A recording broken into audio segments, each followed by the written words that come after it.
Hello, everybody, and welcome back to another episode of Not Everybody Needs a Podcast with your host, Mackenzie Rinsher. You guys loved last week's episode so much. I got such good feedback, which is really good to hear. And everything that I heard was what I hoped for that episode, that people would feel encouraged with whatever season of life that they're in. And people saying that they cried and they just felt like seen. And that is what I wanted. And I hope that you guys just enjoyed it and liked listening. And I will definitely have some more friendship episodes with some different friends of mine regarding different topics. I think that's a really fun idea because I just think the guest space and podcasts are very oversaturated with influencers interviewing other influencers or celebrities or whatever, which I think is fun and fine. But there's just so much of it. And I really love hearing just from like everyday people. And yeah, I enjoyed it. It was fun. And if you guys want more of those episodes, let me know what kind of topics that you guys would want to hear about. I thought it would be fun this week to have the person that knows me best, not only my best friend, but the person that has stood by my side for 8 years now, the person that knows me like the back of their hand, maybe knows me better than I know myself. I'm not God. Just kidding. But I thought it would be fun if Darian, my husband, interviewed me for this podcast episode. Just because you know me the best, you know what questions to ask. You know everything about me, really. And you know what better person.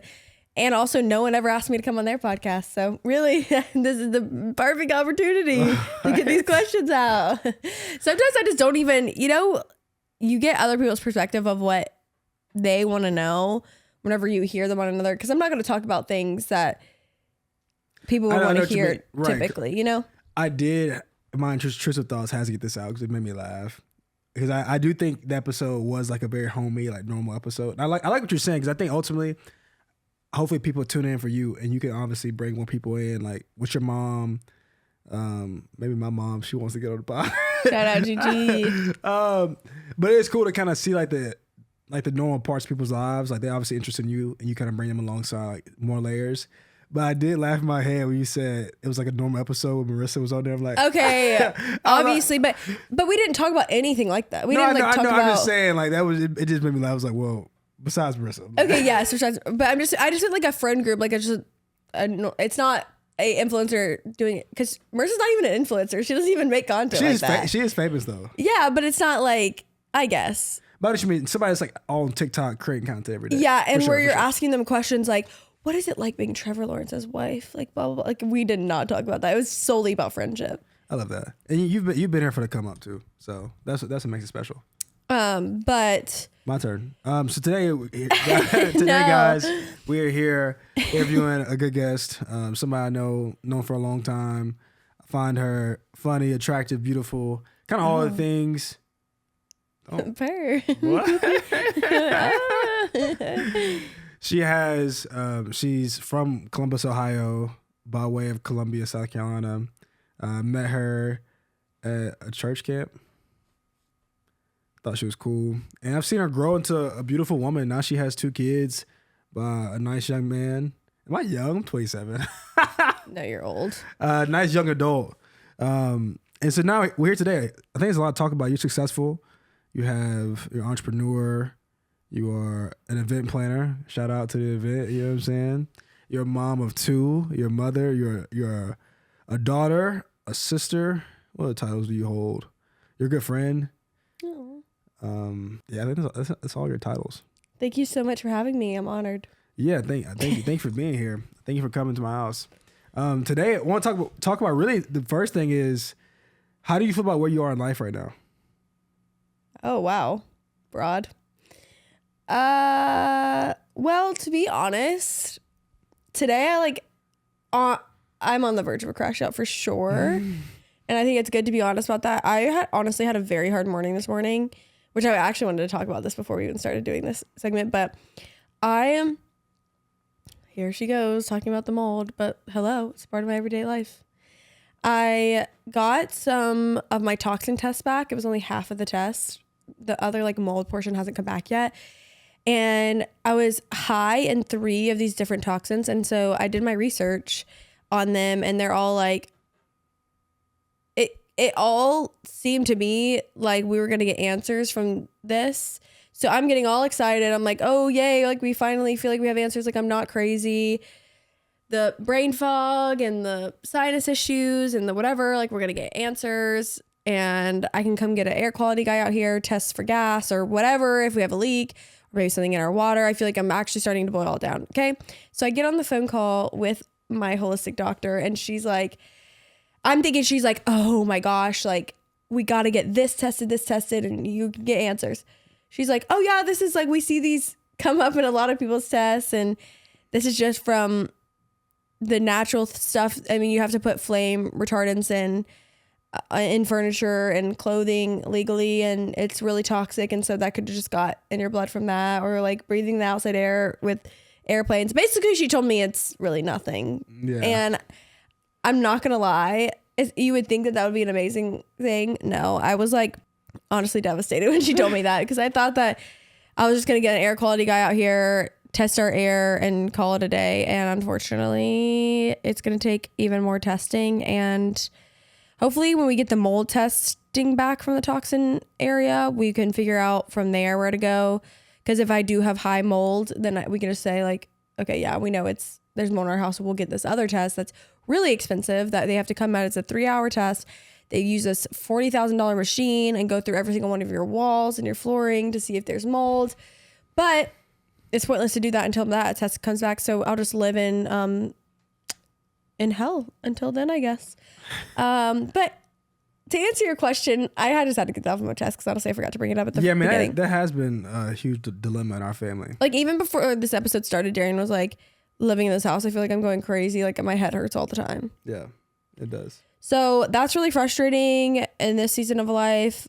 And yeah, you said that was such a broad question. You used the most like very particular answer. So how do you feel about where you are in life as a whole?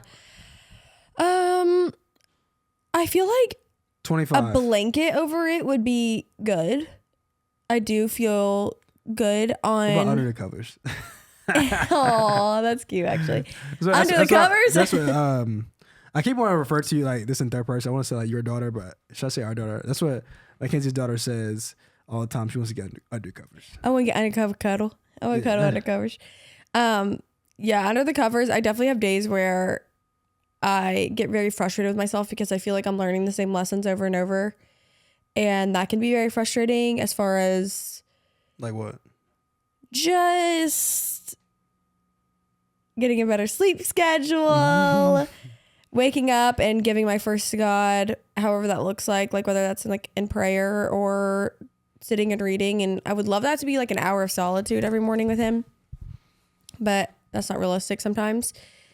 That's what I would want it to look like. But I just feel like my days get away from me so fast, and that's why I need to get up early and get at them. But then it's also frustrating because I'm like constantly tired. I know it's from living in this house and from going to sleep too late, and just in general, we have kids. And so we're go all the time. And yeah, I would say I need to have more grace on myself of doing the best I can. And also knowing that God isn't like sitting and measuring my days how I tend to do.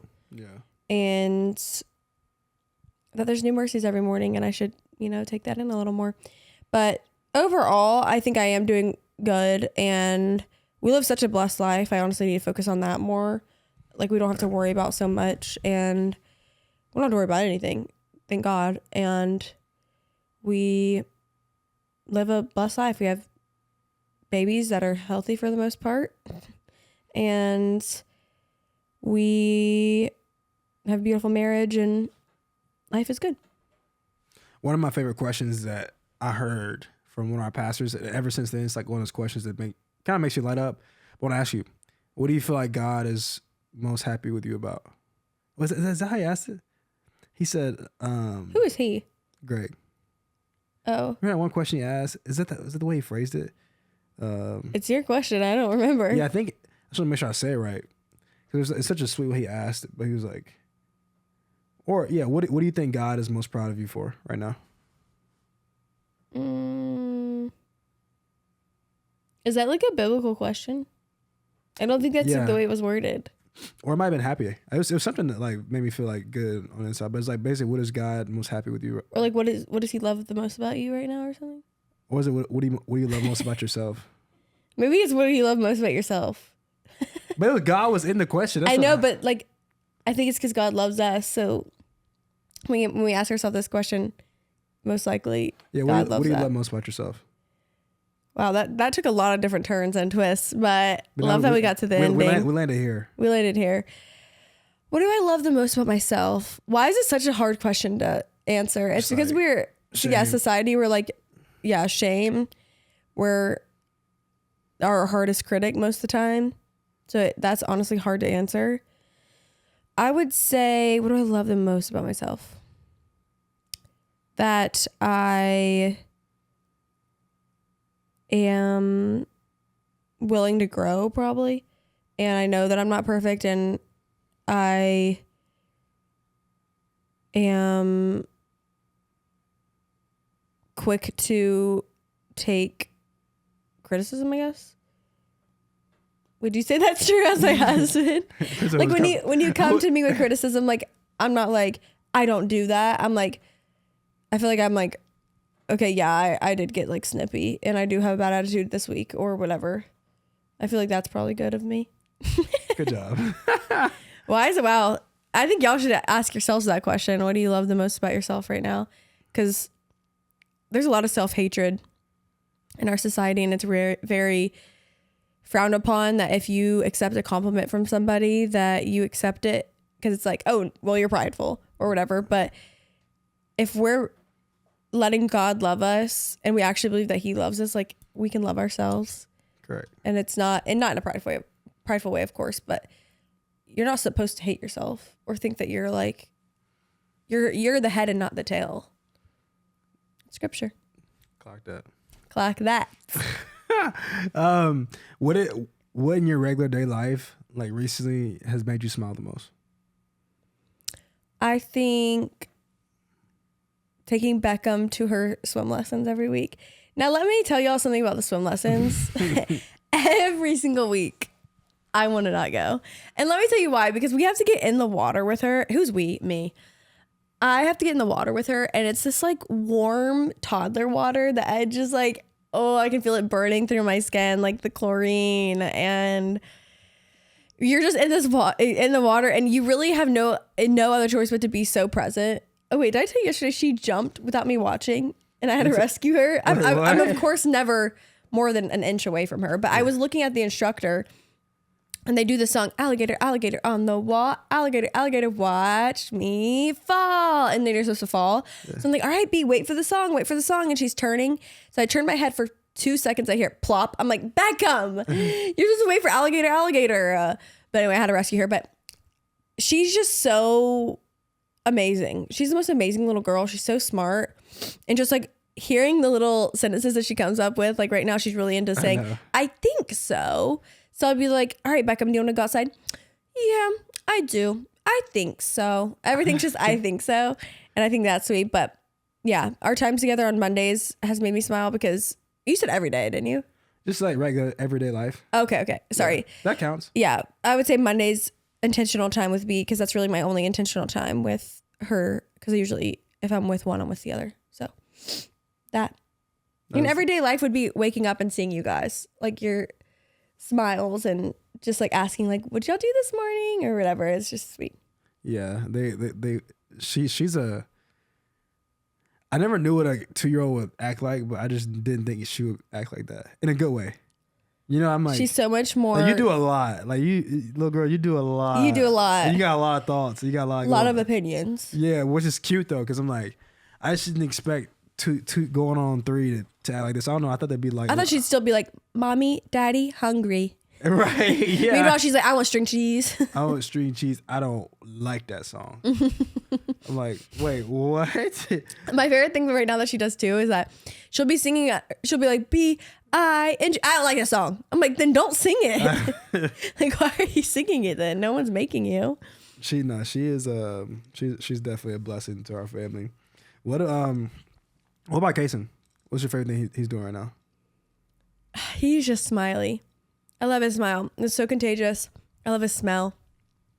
I love his little smile too. Like I get so sad knowing that this phase is leaving us of his little infanthood. He's not an infant, a little babyhood, where they just smell like milk and they just smell like they just have this distinct little smell. Because Beckham doesn't really have that anymore. She's just Beckham, but I do miss that phase, and I just want to soak that in. But he is starting to get his own little personality. He really loves food.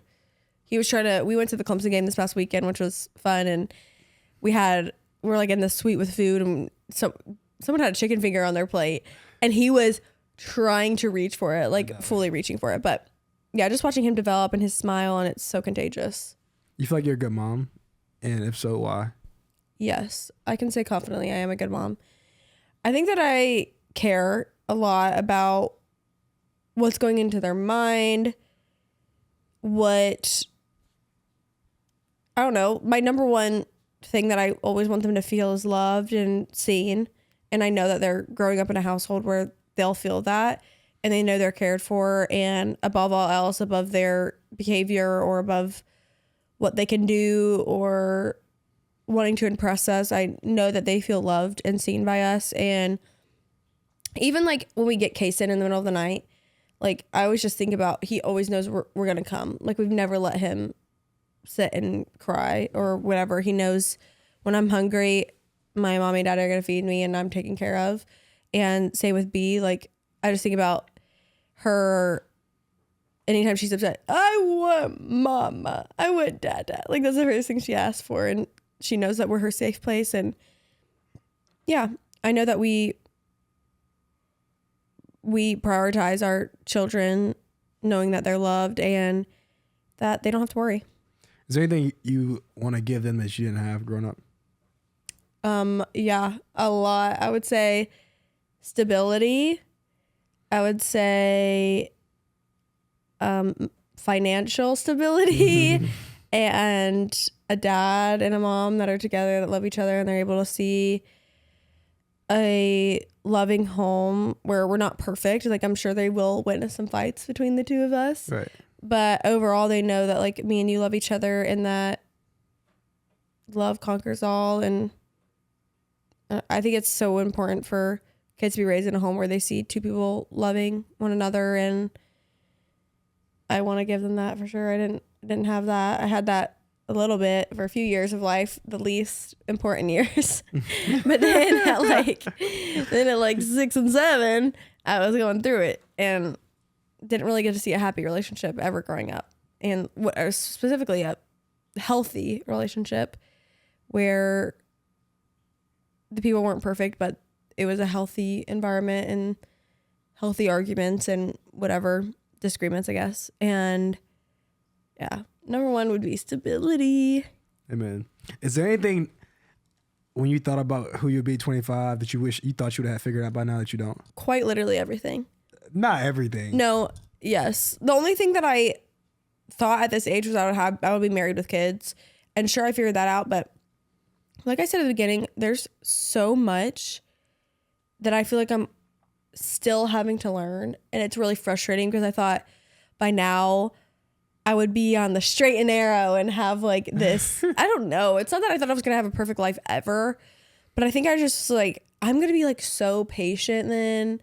And I'm going to have all these years of practicing being like taking a deep breath before answering, being slow to speak. Girl, no. It's still a fight. It's still a fight every day to not like, I don't know, pop off at the mouth. For real though. I don't know. I think I thought that I was going to. You don't do that. Yeah. I think that I thought by now I would be like, I would have a better rhythm to life. That's fair. And I don't. I really am more than ever holding on by the seat of my pants. What's it saying? I don't know. Holding on by the something of my pants. Holding on to my pants for dear life. I thought that I would on. Maybe just holding on for dear life. Holding on. Yeah, I thought that I would have a better routine of life by now, and I'm like more than ever just fighting for my life, really. One of the things I admire about you, and I've always admired about you, is your confidence and like boldness. For any like, where did that come from you? Because that's kind of been there before since I met you. I think it's a big personality thing. Because I've always, when I was a little girl, I have this picture of me. It's a black and white picture. I'm dressed in like Cinderella clothing, and I'm yelling Hollywood in the picture. And I've always just had this big personality where I was just I think it's a lot of how you were raised. My mom always raised me to just be confident and not be scared of anyone. My mom's confident. And so I think I just got that from her. But also throughout the years, I think I've just gotten, the more I found who I was and became secure in myself, I got more and more confident. So I would say that. I just feel like I've not fought to be secure of myself, but I grew to be secure in myself. Yeah. Throughout the years. Obviously it ebbs and flows. Nobody's ever like to a perfect measure of security or confidence. But for like a younger girl out there, even it could be older or whoever who struggles with confidence, what would you say? Well, I would encourage you to have your own thoughts and opinions. I think a lot of times we're discouraged to have your own thoughts and opinions and stand on them. I feel like that's one thing that I am good about. Like if I say something, I'm going to stand on it. And I also would say be the same person all the time. That's another thing that I had to learn growing up is I would like shift my personality to be who I was around. And I think you should dig deep, maybe dig into some of your scars and the wounds and get some healing from those. Figure out who you are and be that person. And you're not going to be for everybody, but just be the same person all the time. And I really think the kinder I get, the more confident I am. I think that there's like... That's a good correlation. I think you can never be too kind, in my opinion. I feel like I grew in that a lot as well, especially the last few years. And I just think believing the best about people and being kind to people gets you very far. And yeah. Before we do some other questions, I want to kind of take a trip back. If you could write chapters of your life so far, like what would the chapters be? And like what ages do they fall into? 0 to 10 vibes. Wait, and why? And you gotta unpack it just a little bit. Oh, because your childhood, you're just like vibing. Like you don't actually know what's going on. Your childhood. No, just like your childhood. Oh, my childhood. Yeah. I had like actually so much trauma between the age of like 6 and 10, but it's like I was still vibing, honestly, at the end of the day. A vibe is a vibe. So I would say 0 to 10 vibe. 10 to 15 help. I probably needed to be in therapy, truly.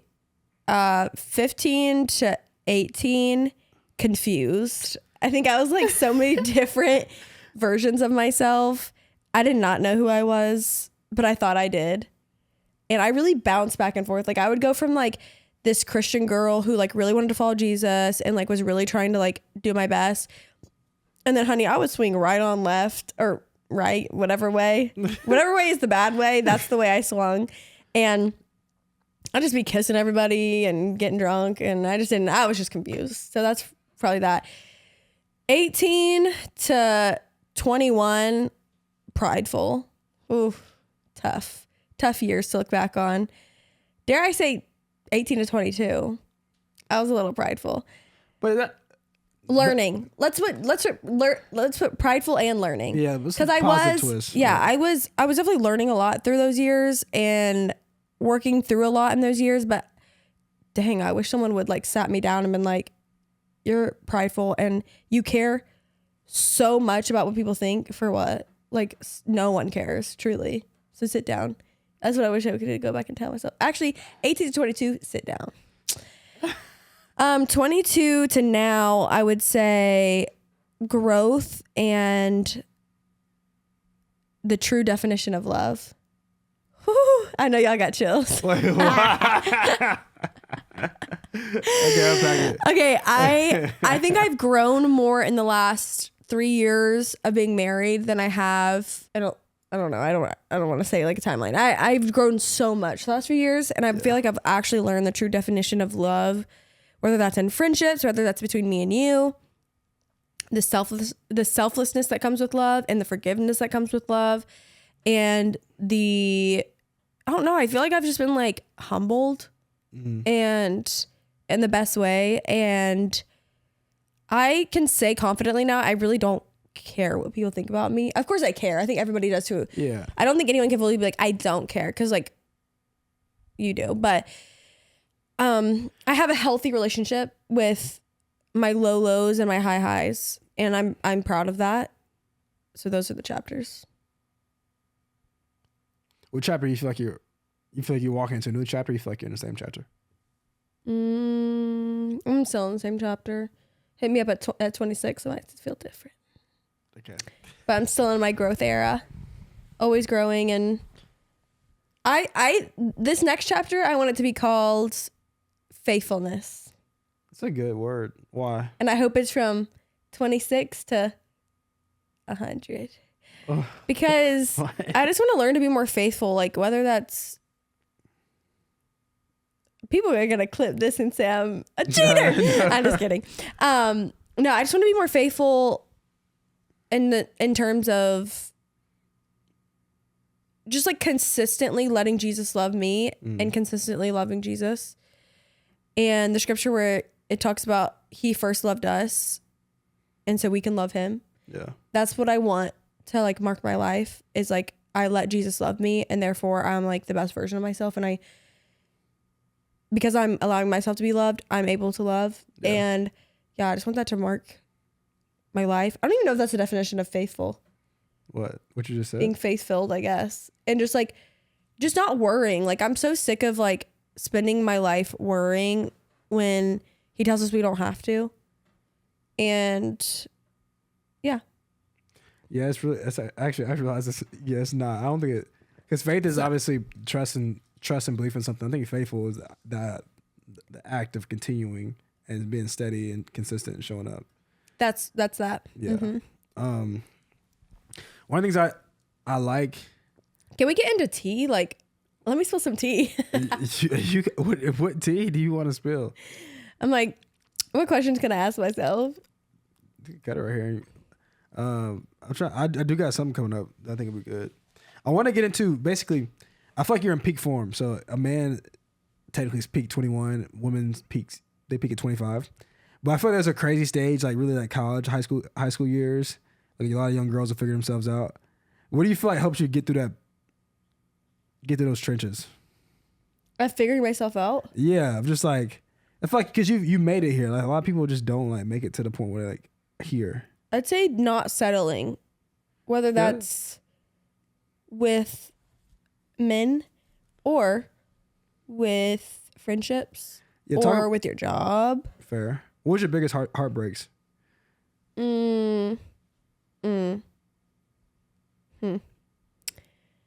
Well, I'd say not a lot. I've actually only had one major, I don't call it a heartbreak now, but in high school, I was not even dating this boy, but it was just very toxic, very unhealthy. And I settled majorly, and I just let him treat me out, however. Yeah. And obviously that never ends well. And I eventually cut it off with him, and I was like, bye, you're toxic. But how are you going to handle dating with Beckham, you think? Okay, can I finish one question? No, because now you said you want to. I'm like, let's talk about how you going to handle dating. I'm curious. I honestly hope that we raise her to know what she deserves, to where I don't even have to think about that. But he's cute, mommy. But he's cute. What do you mean? But he's cute. But what? But he treats me bad. But he's cute. But Darian, what? I'm saying, what if she's like, well, he's cute though. But he treats me bad or what? Maybe he's just not. He's just in the middle. Maybe he's not bad or good. Loser. That's my response. Loser nation. Don't date him. But I don't think that I think we'll raise her to. I pray to God. No, I know we will. I know we'll raise her to where we don't have to be like, Beckham, you can do better. But it's gonna be an age limit. Is that all? I mean, no. This your interview. That's tough. That's tough to say because. So middle school. Let's jump that bridge when we get there. I don't even want to think about it. Like, she's 2, so I'm not really worried about it. But I think it depends on her maturity level. Because I think about Monica and Dalton, some of our best friends, started dating in 9th grade, and they had a healthy relationship until they got married, and now they've been together like 13 years. So I'm not really, Fair. I'm not really here to be like, you're too young, because then that's like makes them sneak around and make you feel like you don't trust them, and I don't want her to feel that way. So I think let's just see where her maturity level is, and go from there. Okay, Can I answer my heartbreak thing? Yeah, answer your heartbreak. That was my number 1 heartbreak, but I don't even count that anymore because it's such a loser town that I don't even want to go there. And then my other heartbreaks were like when I've had steady friendships throughout my entire life, but there have been like 2 or 3 friendships that have ended up ending for whatever reason. And that was heartbreaking for me because I like to keep the same friends, and it makes me sad like anybody that I would have trusted with like friendship would ever end. So I would say friendships ending is heartbreaking. Yeah, that's probably the only ones.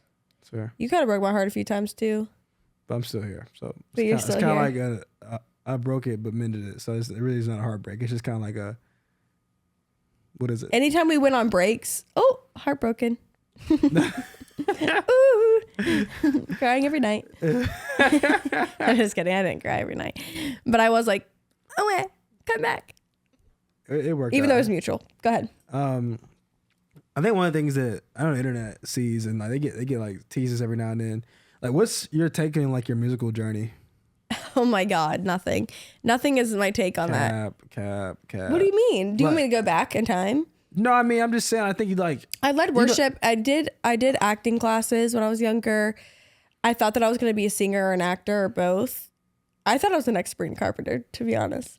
Well, Lord, maybe not that. Maybe not that. Maybe a little bit more, less sexual.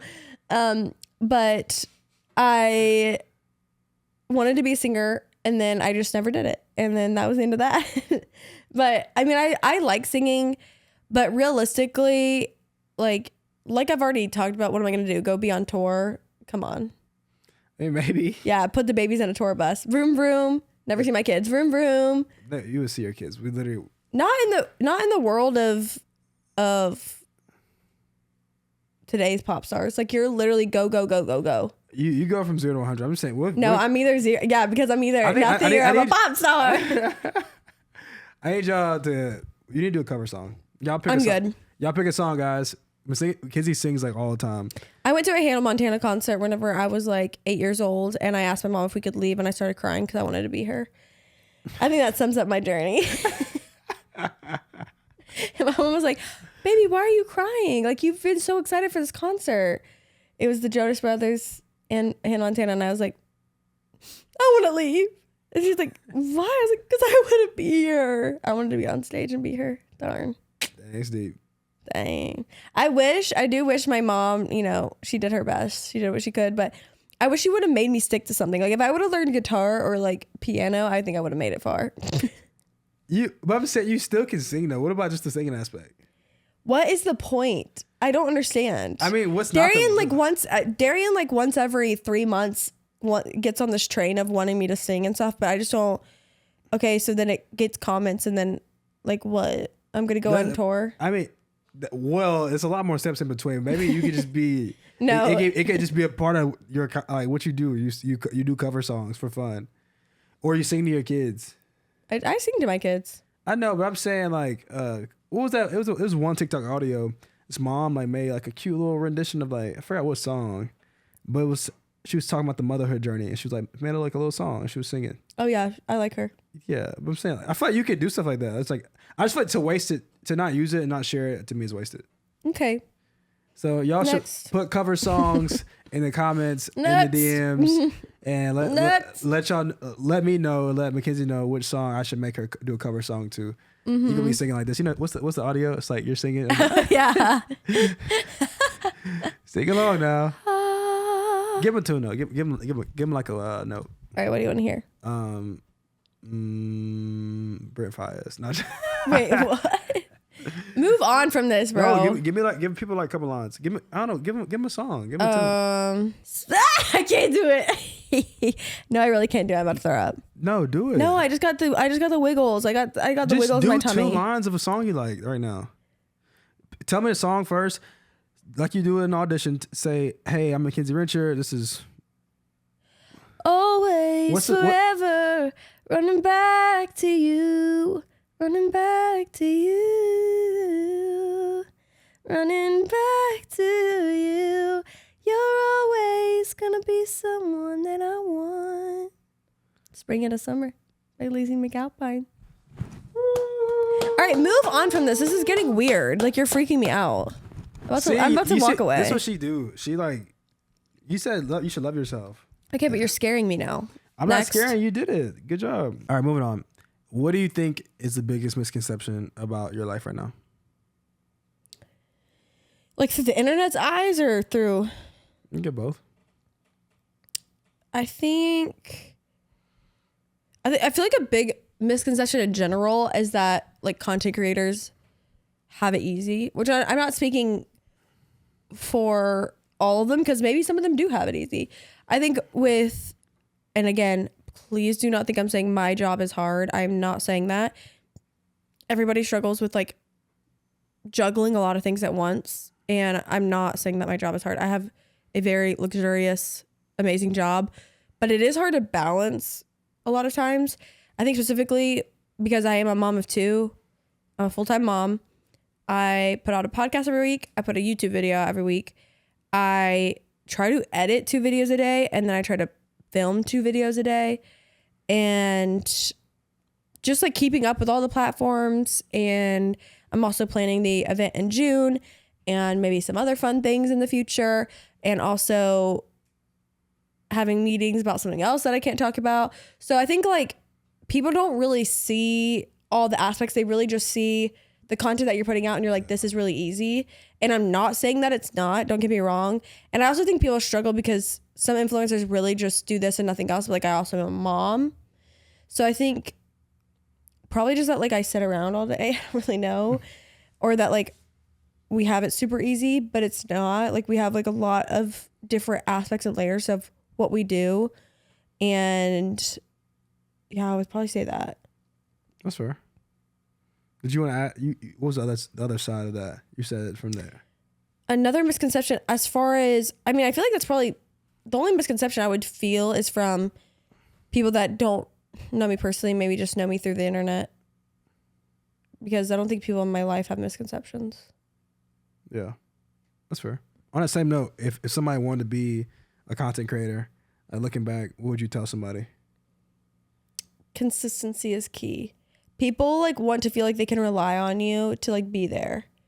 And I feel like if you only post like once every few days or whatever, you also have to think about not necessarily what you want to make, but what people want to see. And you can kind of marry the two. But I also think at one point I was just making stuff that I wanted to make. And it's like, some people just don't care about that, respectfully. Yeah, I feel like the marrying of the two is that's. But like you can make what you want to make, but you need to like make it in a way that people want to watch. Right, that's a good way to say it. When somebody's out there and they struggle with like imposter syndrome or something like that, like I don't really know. You don't know? No, I don't really know what to say to them. I was trying to give an example like what people would struggle with, like why they wouldn't create content. I think I don't think everyone needs to create content. Yeah, I think we need doctors and we need people to work. People still normal but 9 to 5. It's crazy. I think a lot of professions are still like document their journeys through content. Yeah, but I don't think you would get imposter syndrome from that. Yeah, maybe not. That's just like educating people. I think if you really struggle that bad with it, then like maybe that's not what you're supposed to be doing. I don't know. It could be, but I don't really have advice on that. Yeah. Because I'm like, I think if you have that perspective, maybe you shouldn't do content and like you should just focus on maybe some other gifts that you have. Because like I do feel like a lot of people are trying to be content creators now, and I'm not saying that they shouldn't. I think that anyone can, and I would encourage anybody, if that's something that you feel like you want to do it and be consistent, and anyone can. But I don't think everyone should. I think some people have other giftings that they should focus on, and you know, not everyone's supposed to be a content creator, because like, how else would we do anything else? I'm thinking like, how would I go to Whole Foods? Like the food wouldn't be there. I mean, yeah, I mean, and we need that, and like that's somebody's gift, and that's somebody's calling. I don't know, somebody. I wouldn't say that's anybody's gift or calling. I feel like that may be a season of life, or that's their season of life. Whatever. I don't think nobody's calling is to work at Whole Foods. That's a deeper conversation. Calling. Who are you to say? Calling is a big. Who are you to say? I don't think that's not what a calling. You better watch out, because God's about to call you to Whole Foods. No, he's not. Yes, he is. No, he's not. That ain't God. Not my Lord. That's something that's not what a calling. For you though, you have no idea. You can't speak for other people. I feel like you can say like there's purpose in you being there. I don't think that's a calling. There's purpose. There's purpose. Bro, I'm so sore from yesterday. For what? Those freaking dumbbells. Those kettlebell swings. I'm not doing that anymore. Next time they tell me to do kettlebell swings at the gym, guess what? No, I won't. Tell people about your fitness journey.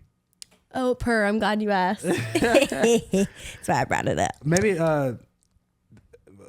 it's TMI, but I feel like, I don't know, it's for other married couple, but I do feel like sometimes like it's a touchy subject, because I'd be like, we be talking about being accountable as a family, and I'll be like, so when you gonna work out? You're like, why you worry about me working out?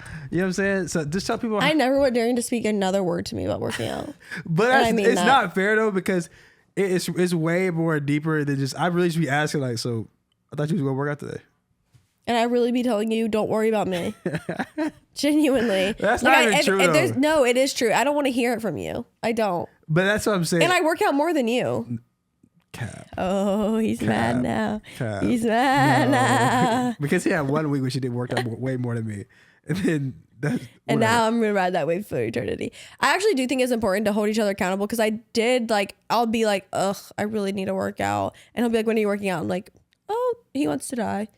But back to my fitness journey. I don't know. I've just been more consistent. That's what it boils down to. I honestly think that I have a better relationship with food than I've ever had. Like, I just don't obsess over it as much as I used to. And I had a really unhealthy obsession with like not eating this, making sure that I don't know, like counting calories, but like being too concerned about calories and all of that. And now I just fill my body with good things, and that's that.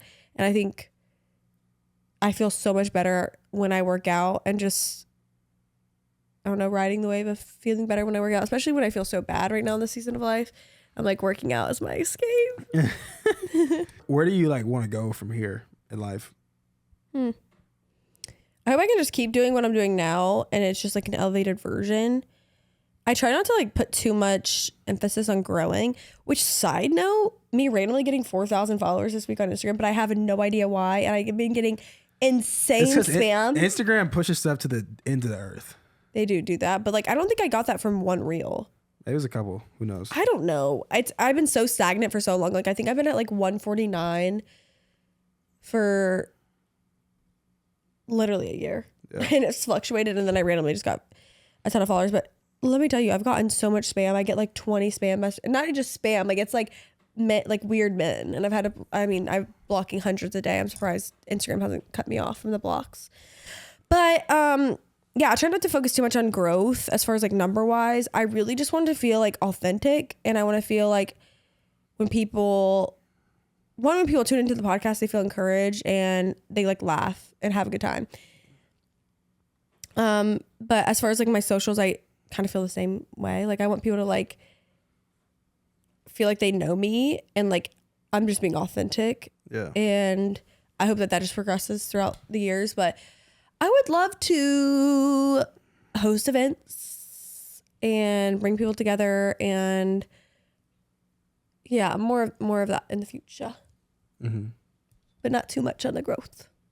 I want to grow up, of course, but like I just don't want to obsess over it, or like, again, I just want to take the highs with the lows, and if I grow organically, then great. And if I stay at these numbers, but people feel like they're encouraged, then great. That's good. Am I blabbing? No, I thought it was a good interview. What y'all think? I thought it was good. I thought it was solid. I feel like I'm blabbing. No, you're not blabbing. I feel like it was good. To me, like it was even good to sit on the side of the couch. Wait. But honestly, like I'm even like tuning in. I'm like, you know what? Like you're somebody worth listening to, you know? Mm. Yeah. It's really sweet. Well, hopefully they feel that way. You married to me, dog. All right. Well, Mackenzie Richard, it's been nice having you on the pod. Thank you so much for having me. I hope that anybody that listened feels like they got a bite into my life. Bro, I'm hungry. Okay, I love you guys. And I want to finish with Mackenzie's mindset. I gotta get my haircut. Darian. All right, Darian had to dip out because he needed a haircut, but I wanted to finish with the Mackenzie's mindset to kind of keep this episode normal because I know this is an abnormal episode. So let's get into a Mackenzie's mindset. If you guys do not know, this is a segment that I do at the end of all of my episodes where I give advice on your topics or your scenarios or really whatever you guys want to send in. So you guys DM me them and I read all of them. So maybe yours will get answered. This week's Mackenzie's mindset. I have someone expecting to be in my bridal party. She assumes because she is a friend from childhood, she will be my bridesmaid, let alone maid of honor. However, she hasn't made an effort to ever get to know my fiance and my college roommate, who I want as my maid of honor, who she has talked crap about. How do I tell her that I don't want her in the bridal party? Whoo, girl, this stuff. This is definitely hard. I would say if this is somebody that you want in your life forever, that you should just make her a bridesmaid and just add one more person. It's really not going to make that big of a difference to have one more person in your bridal party. Now, if this is somebody that you're kind of trying to wean out of your life and you don't really know if you want her as a forever friend or what, I would say don't put her in it. And I would just make it into one of those things where you can just be like, hey girl, I think I just have too much going on right now and I'm just trying to keep a core group of girls in my bridal, and like don't take it offensively, like I still want you a part of things and whatever, but yeah, I would maybe just say you're invited to the wedding, but I just can't make you a bridesmaid right now because I'm just trying to keep it between like these girls. And I know that's probably tough, but I would lean more towards, if this is somebody that has been your friend since childhood, just to put her in it. Like it's really not going to hurt to have one more person. And I feel like that is the most unproblematic thing to do. And I feel like I've said it before, like when Mackenzie was on, I was talking about how I didn't put her in it because I had way too many people in my bridal party. And like, I wanted Mackenzie to be my friend for life. And I wish I could go back and tell myself, just put her in it. It's one person. Like it doesn't make that big of a difference. Just do it. So that would be my advice to you. But I'm going to wrap this week's episode up. If you guys are watching on YouTube, subscribe. I'm going to do a big 40K giveaway, which we're close to. And then Spotify and Apple listeners, you guys can follow along on there as well. I love you guys. Thank you guys so much for any feedback that you ever give, any DMs that you ever send. It really means so much to me. Any comments, whatever. I read them. I love you guys. It really means the world to me and I appreciate you guys and I hope you guys know that. And I will see you guys next Monday with a new episode of Not Everybody Needs a Podcast. Love you guys. Bye.